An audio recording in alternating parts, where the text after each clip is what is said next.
You've done it. You've built your perfect Imperial list, whether that be Astra Militarum, Sisters, Agents of the Imperium, Space Marines. But you get to the tabletop and something feels off while you're playing. Some facet of the game just isn't fully clicking. Maybe you're playing Knights and you're missing someone who can move around quickly and accomplish missions for you. Your so-called action monkeys. Or maybe you're playing a guard army and you're missing something chunkier to deal with large tanks and you can't afford the points for a Baneblade. Or maybe you just need someone who can eliminate characters quickly without causing any major issues and running the risk of major rerolls. Well, today we're going to talk about what you can do to actually get those holes filled.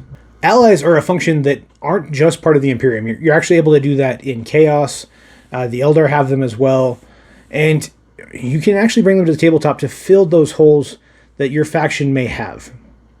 Sometimes you may do like I do and build an entire army list around allies and what they would look like on the tabletop.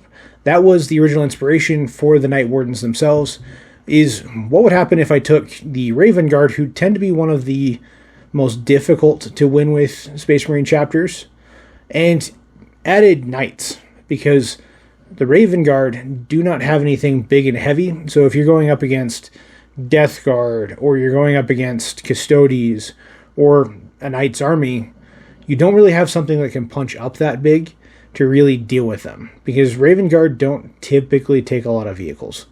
They're very assassin heavy, quick moving, light units. But there's a lot of questions that come up when talking about taking an ally into your army. Will it dilute the synergy of your army? Will it break lore accuracy? What types of changes will I need to make in order to fit them in my list? And is there a risk of it actually making my army weaker if I don't do this right? Now, today we're going to be talking about how to do this in the quote-unquote right way. There's a lot of different ways to actually accomplish this, but today we're going to talk about that, focusing mostly on the Imperium, because that's most of what I'm doing. We may do other videos, and if you are wanting other videos on groups like the Eldari and Ynnari and Drukhari mix, we can do that as well. Let me know in the comments below. And don't forget to like and subscribe. We have a lot of really cool videos coming in this upcoming year that I think you guys are going to really like. So make sure you like, subscribe, and ring that little notification bell so that you get notified anytime new videos come out. So let's talk about the right way to take allies first.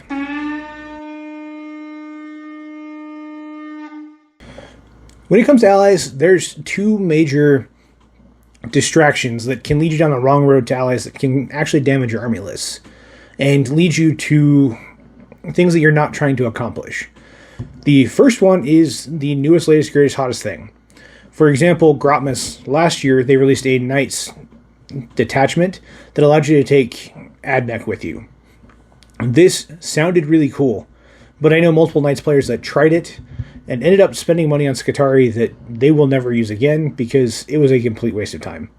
There were a few players who managed to pull it off correctly by using the Skitarii as action monkeys and screening them with armatures to keep them from getting killed, but knowing how to do that right is half the battle.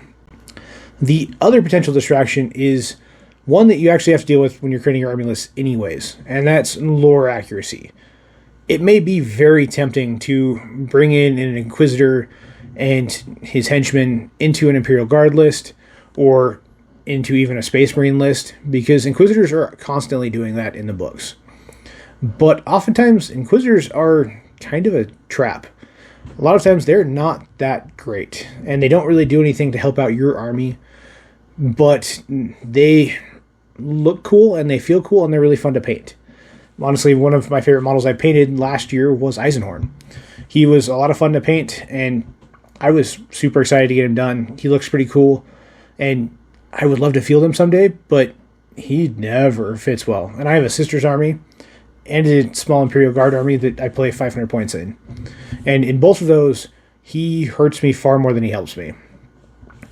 The other one that we often see come up are Assassins.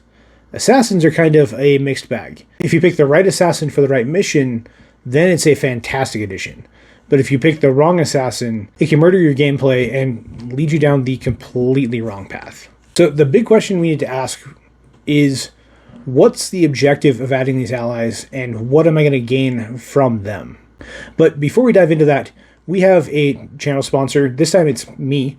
We're launching a new Patreon for this channel, and I want to pitch it to you guys first. Then we'll dive into further questions on how to use your allies better. Have you ever wanted to be part of a brand new Warhammer community that's just getting started? Well, today we're actually launching our Patreon. It's a brand new tier system and community that we're just getting started, where you can not only access all of our previous videos and get major Warhammer advice, lore accurate lists, all that kind of fun stuff.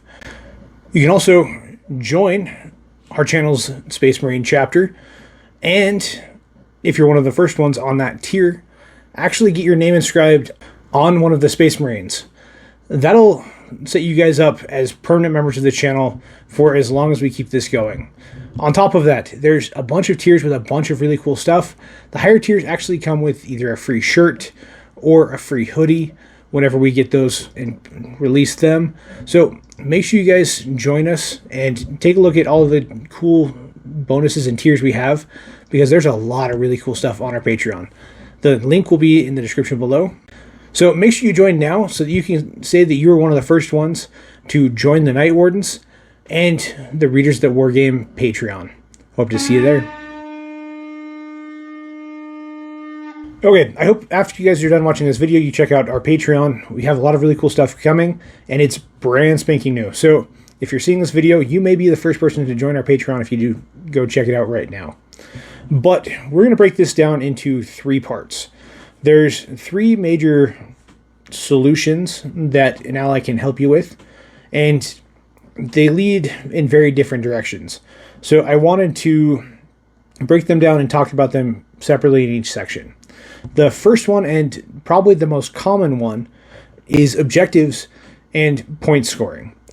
Now, if you run an army like Knights or Grey Knights, or you run a Terminator heavy Space Marine army, you may struggle with actually putting bodies on the tabletop. Same with Custodies. Custodies have this problem all the time as well. So how do you overcome that? And how do you actually manage to score points while keeping the models in front of the enemy that need to be in front of the enemy? The short answer to that is allies.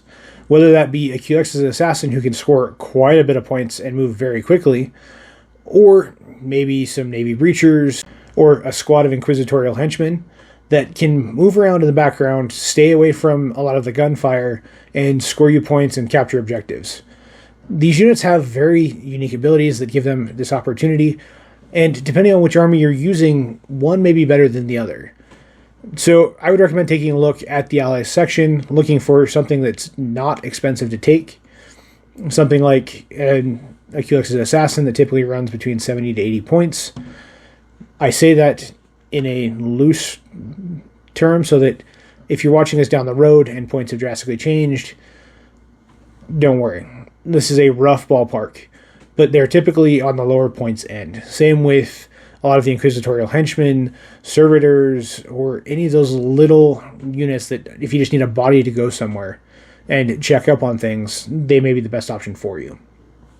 So I would recommend taking a look and seeing if one of those is going to be what's right for you. Now, objective scoring can be a thing in other armies as well, like Adeptus Sororitas, or even Imperial Guard. If you're running tank-heavy Imperial Guard, a QX's assassin may be cheaper than taking a squad of guardsmen. That QX's assassin may also move considerably faster than said guardsmen. So looking at your assets and your points to see what's actually going to work best for you may be an extremely vital thing to help you win the game. Now that we've covered the most common one, there's another one that is kind of unique and isn't as big in 10th edition as it was in 9th and 8th, but I have a sneaking suspicion that come 11th, it may become an issue once again. One of the biggest complaints we get out of 10th edition is the lack of psychic abilities. There's some that are kind of okay, but it does lead them to buff their units that they're with a lot. The most common with this is Eldari. Sometimes you see it with Tyranids. Thousand Suns are also culprits of this. And having something to counter Psykers may be extremely important to you. If you're Imperial Guard, Psykers can wipe the floor with you, especially Thousand Suns, if they've got Magnus, Ahriman, and a bunch of Exalted Sorcerers in their army. That army is going to beat the living daylights out of you, and you're going to lose entire squads to things like Doombolt and a bunch of other psychic attacks and psychic buffs that make Rubric's Marines and Scarab Occult Terminators very strong. So, how do you deal with this? Well, there's a lot of different options as to how to deal with Psykers. Sisters of Silence are an option. They are not available to everybody as allies, so I would definitely look and see if they're available. If they are the punchiest squad against the Thousand Suns that I've seen. You also have a Culex's Assassin who specializes in psychic attacks and strikes, and he may be extremely valuable in dealing with someone like Magnus if he's paired in a general area with something like a Baneblade. Or even a Lehman Russ can do enough damage to Magnus and thwart his attacks using the Culex's Assassin that you may have a lot more ability to deal with those. You also have a few other Psyker units that may buff you, not provide may provide psychic abilities that allow you to attack more effectively than you would normally. So this may be an advantage against non-Psyker units, but presenting a Psyker buff like you get with the Navigator may provide you extra fire or more penetration abilities against another Horde army.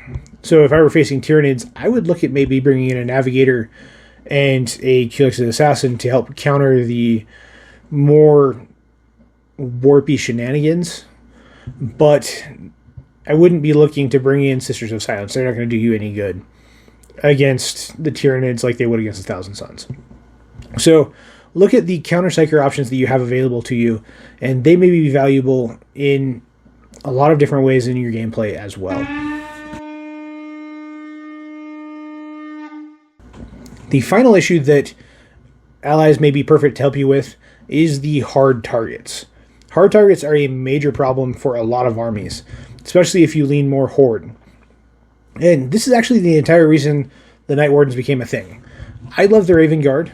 I played as the Raven Guard a couple times, and every time I got tabled in 2 or 3 turns. It was not fun. And the main culprits for those were the big chunky units. Magnus being brought to the tabletop, or a Chaos Knight, or a Wraith Knight. The Wraith Knight was actually probably the most common that tabled me, just because I played the Eldar a lot. Same with the Thousand Suns.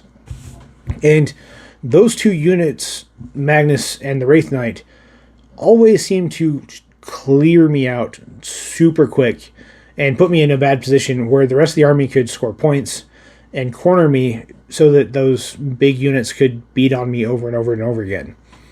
And I decided I wanted to figure out how to thwart that problem. And this is where the hard target specialists come in. Hard target specialists, you have the obvious choice. You can always bring a knight to the table. I like the armatures a little bit better because it gives you 3 instead of 1 for the same point value or less. That being said, a Knight Errant or a Knight Lancer still punches hard.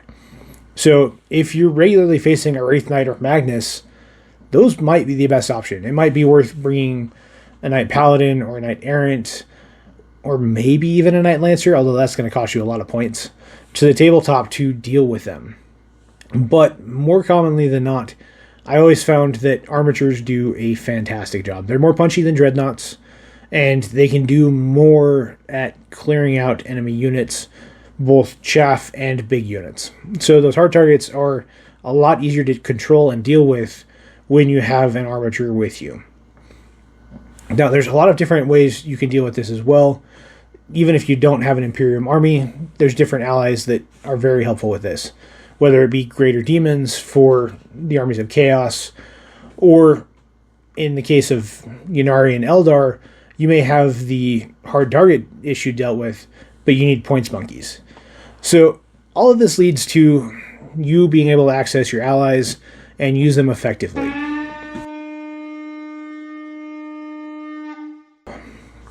Now, the hardest part with allies is keeping track of what's actually useful. The shiny unit syndrome is a thing, especially if you're picking up knights as your allies. They are really cool looking, and you want to field them so badly, but you often can't. Bringing in a large knight to the table may not actually help you out. It may suck up a bunch of your points that could be used elsewhere and cause more problems than it'll help. Same with bringing Sisters of Battle in, or Grey Knights, if you're using an army of Imperial agents. You may be able to deal this with Void Breachers, or any of the other different just line units that are available for Imperial agents, that you would with a squad of Sisters of Battle. So checking what is actually useful to you instead of the shiny unit you just painted up may be the best answer for you. So make sure you keep an eye out for that. Also, allies, you're going to have to metagame a little bit. Points changes can hit you hard if you're not paying attention to them, as well as rules changes. If your armatures get nerfed pretty hard because they're good in knights, that will affect you on the tabletop if you're playing Imperial Guard as well. So make sure you keep track of that and don't get screwed in going to a tournament and using the allies incorrectly. So if you have any ideas of allies you're wanting to play with, or you do have allies in your list, let us know in the comments below. I'd love to hear advice of different allies you've used and your successes, your failures, things to watch out for, and your struggles. It takes a lot to figure this out and get this balance right, but when you get it right, it is a lot of fun. Playing the Night Wardens a couple times, I've thoroughly enjoyed watching people having to try and figure out whether it was more important to deal with my armatures and my warsuits and dreadnoughts, or my snipers, or my reavers that were outscoring points. Because I was either picking off your leaders, scoring points, or ripping into you with large units. And that balance felt so good. It's one that I don't really get a feel with any of my armies. All of them have major problems. I play White Scars and Votan as well. And both have issues that allies can't really fix, unfortunately. But I'm working on those. I think now that I've got Night Wardens figured out, I'm going to finish getting the last of House Hestia painted. And then I'm going to see if I can figure out the ally stuff with White Scars. I have some assassins that I can throw in there, and maybe that might help me figure out the issues as well. I also haven't played with this new list very much because they're still halfway painted. But please let us know down in the comments below if you guys have any other questions you'd like us to tackle, or any branches of learning to play that could be fun for you guys as well, or even lore questions you have. This channel does a little bit of everything. Also, don't forget to go check out our Patreon now that we're done with this video, and I will see you guys in the next one.